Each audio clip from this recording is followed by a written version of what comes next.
हमारी संस्कृति में जो बड़ा होता है उसका सम्मान होना चाहिए, उसके आदर सत्कार में कभी कोई कमी नहीं छोड़ना चाहिए, बल्कि 2 बार जी लगा देना चाहिए। लेकिन अगर बड़ा है और जघन्य अपराध किया है तो उसके बारे में खुल के बोलना भी चाहिए, क्योंकि हमारी परंपरा में शास्त्रार्थ होता था। तो शास्त्रार्थ में यह नहीं तय होता था कि शास्त्रार्थ करने वाला अगर बहुत बड़े पद का है तो उसके सामने आप अपने तथ्यों को इसलिए मजबूती से न रखें कि उस बड़ा के कहीं एक्सपोज न हो जाए। हम जिस परंपरा से आते हैं उस परंपरा में राम ने क्या गलती की और क्या नहीं की, ऐसा क्यों किया और ऐसा क्यों नहीं किया, हमें छूट है इस बात की कि हम भगवान राम के ऊपर सवाल उठा सकते हैं। और भारत में भगवान राम के ऊपर समय समय पर सवाल उठाए गए, मां सीता के चरित्र पर सवाल उठाए गए, और हम तो जरूरत से ज्यादा लिबरल हैं। ऐसे लिबरल हैं कि देश की राजधानी में जो राष्ट्रवादियों का गढ़ है, बड़े बड़े संगठनों का हेडक्वार्टर है, और वहां एक ऐसा विश्वविद्यालय है जहां दुनिया भर में बच्चे जाते हैं, जगह जगह जाते हैं। लेकिन ये हमारी इस पीढ़ी के लिए शर्म की बात है। हम अपने स्वार्थों में मैं, मेरी जाति, मेरा इलाका, मेरे लोग, मेरा परिवार, बस इससे फुर्सत मिली तो 2 बार सड़क पर निकल के भारत माता का नारा लगाया और भारत मां पे एहसान कर दिया। दिल्ली में एक विश्वविद्यालय है, बड़े सारे प्रोफेसर और रीडर और लेक्चरर राष्ट्रवादी हैं, जिनका अपॉइंटमेंट राष्ट्रवाद के नाम से होता है। लेकिन दिल्ली विश्वविद्यालय में बीए पास 1 का कोर्स, जे रामानुजम की किताब का चैप्टर 10 साल तक पढ़ाया गया। मैंने किसी राष्ट्रवादी के मुंह से कभी उसके बारे में चर्चा नहीं सुनी। इसलिए राष्ट्रवाद सीढ़ी तो हो सकता है, लेकिन छत नहीं हो सकती। उस बीए पास 1 के कोर्स में इसी दौर में कोई बहुत पुरानी, सालों पुरानी बात नहीं कर रहा हूं कि इरफान हबीब ने क्या लिखा और रोमिला थापर ने क्या लिखा। जो मेरे और आपकी आंखों के सामने हुआ, कोई बोला। यानी हम स्वार्थ में इतने लिप्त हैं कि कहीं इसको बोलने से टिकट न कट जाए, इसके बोलने से कोई समाज में हमें सेपरेट न कर दे, आइसोलेट न कर दे।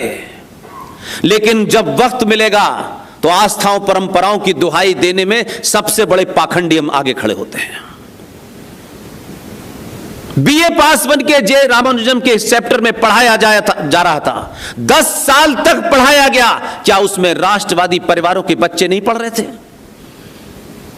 और यह कोई ऐसा नहीं था कि कलकत्ता या हैदराबाद की किसी विश्वविद्यालय में पढ़ाया जा रहा था और आपको पता नहीं था।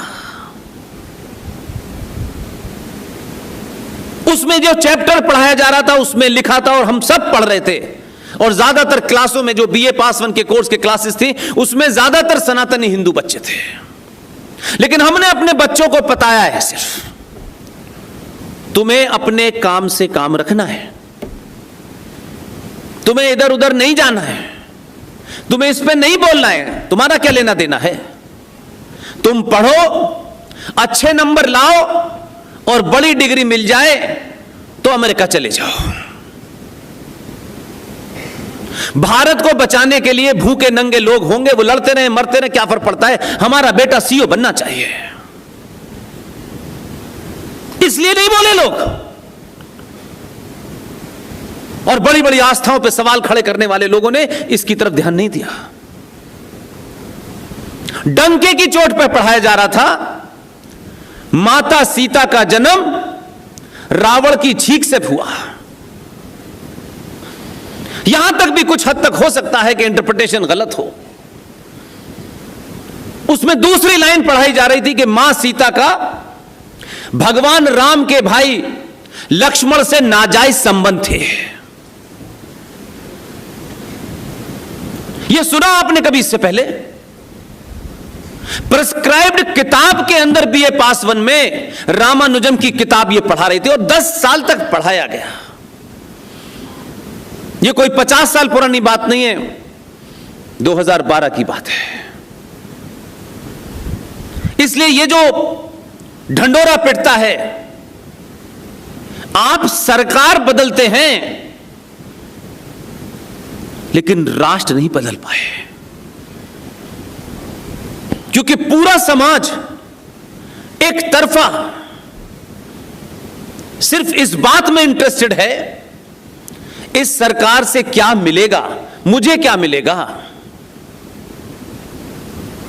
मेरी जाति के लोगों को क्या मिलेगा, मेरा यह काम नहीं हुआ या हुआ।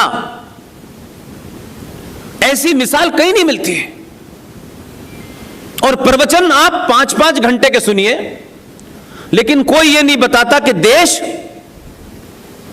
और राष्ट्र 2 अलग अलग चीजें हैं।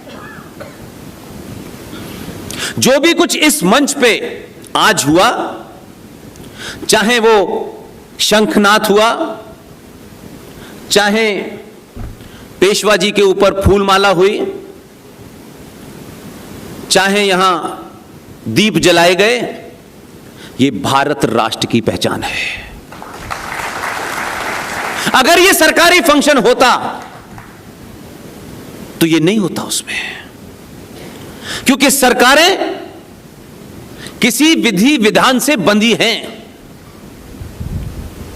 प्राइम मिनिस्टर किसी विधि विधान से बंधा हुआ है, उसके लिए एक संसद है, संविधान है, पुलिस है, फौज है, और जितने लोग भी सरकारों के साथ काम करते हैं, जितने भी इंस्टीट्यूशंस हैं, सब किसी न किसी विधान से बंधे हुए हैं। वो विधान अच्छा है या बुरा है या हमें अच्छा नहीं लगता, वो एक अलग बात है, लेकिन जब तक है वही मानना पड़ेगा। और यह प्रवृत्ति हमारे अंदर आई है कि हम अपनी हर समस्या का हल सरकार से ढूंढते हैं और यह नहीं समझ पाते कि सरकार वो समस्या हल कर ही नहीं सकती, वो उसका क्षेत्र ही नहीं है। और आप ही के साथ में 1400 साल पहले ऊंट की पीठ पर खड़े होकर के जो खजूर तोड़ रहे थे, वो आप ही के साथ हैं, इसी मुल्क में रह रहे हैं। वो आज तक किसी सत्ता के पीछे नहीं भागे, उन्होंने यह कोशिश नहीं की कभी कि हम 350 में 303 सीटें लाएंगे, हमारी सरकार आएगी तब हमारे काम करेगी। उन्होंने नहीं किया, हमने किया। हम बताया जाता है कि हम 100 करोड़ हैं। 100 करोड़ लोग 70 साल से एक सरकार का इंतजार कर रहे थे कि उसकी 303 सीटें आएंगी और फिर वो हमारे सारे दुखों को दूर कर देगी। दुनिया में जिंदा कौमें अपनी ताकत का सामूहिक प्रदर्शन करते हैं और सत्ताएं ताकत के सामने झुकती हैं। इसलिए आज 99% जिन समस्याओं से आप दो चार हो रहे हैं, जो आपको पता है और जो आपको नहीं बताई गई, ठेकेदारों ने नहीं बताई आपको।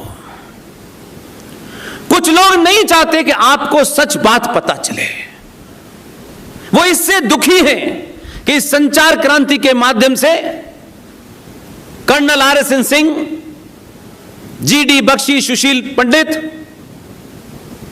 प्रोफेसर कपिल कुमार, प्रोफेसर पवन सिन्हा, ललित अंबरदार, अंकुर शर्मा, रूबल पडलिया, विशाल गुप्ता, ये देश भर में जो लोग आज इस संचार क्रांति के माध्यम से बोल रहे हैं, वो उनसे बड़ी खफा हैं।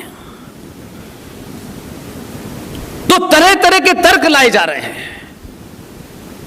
जब ये राष्ट्र अपनी उस चेतना, उस बोध की तरफ बढ़ रहा है, या उसे सुनना चाहता है या जानना चाहता है कि हम थे कौन और कौन से कारण हैं कि हम 70 सालों में उन लोगों का सामना नहीं कर पा रहे, उन लोगों को हम इंटेलेक्चुअली जवाब नहीं दे पा रहे, जिनका कोई फलसफा ही नहीं है। हमको हर तीसरे दिन चौराहे पे खड़े होकर के कोई हमारा सर तन से जुदा कर रहा है,